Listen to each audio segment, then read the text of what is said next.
Chapter 1. The Girl Who Wanted to Be Mama. My wife never had the kind of childhood you'd wish on anyone. The kind where birthdays get forgotten and love feels like a language you're not fluent in. So when she told me she wanted to be a mom someday, there was a certain ache behind her smile, like she wanted to rewrite her own story through someone else's beginning. She prepared for motherhood like it was a sacred calling. Baby books, paint swatches, lullabies whispered to a belly that wasn't even showing yet. She never said it out loud, but I knew, deep down, she wanted our daughter's first word to be mama. Maybe because no one had ever really called her that before. Chapter 2. The Little Secret. The first few months after our daughter was born were chaos wrapped in joy. Sleepless nights, endless bottles, diaper blowouts that felt like hazmat situations. But even in the exhaustion, my wife never complained. She loved that little girl like the world depended on it. And me? I started my own quiet mission. Whenever my wife stepped out of the room, even for a minute, I'd take our daughter into my arms, show her pictures of her mom, and whisper, "Mama, Mama," over and over. Sometimes she'd giggle. Sometimes she'd just stare, drool hanging off her lip.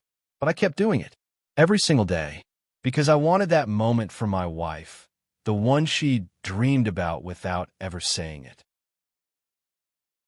Chapter 3. The Moment That Changed Everything. It happened on a Sunday afternoon. My wife was feeding our daughter in the living room, sunlight pouring in like something holy. I was half dozing on the couch when I heard it, this tiny, clear little voice say, "Mama." Time stopped.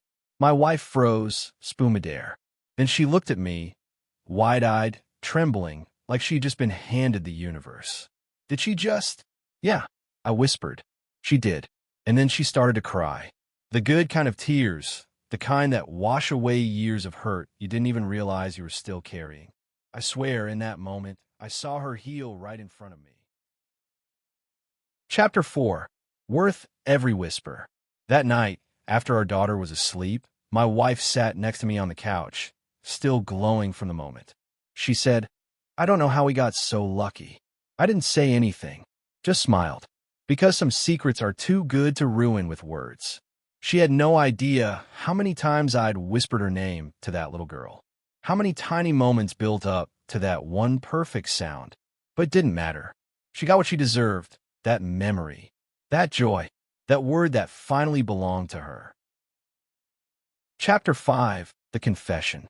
People always think confessions are dark, the stuff you carry in guilt. But not this one. This one's light. Pure. Because if I learned anything, it's that love doesn't always have to be loud. Sometimes it's quiet repetition in the dark.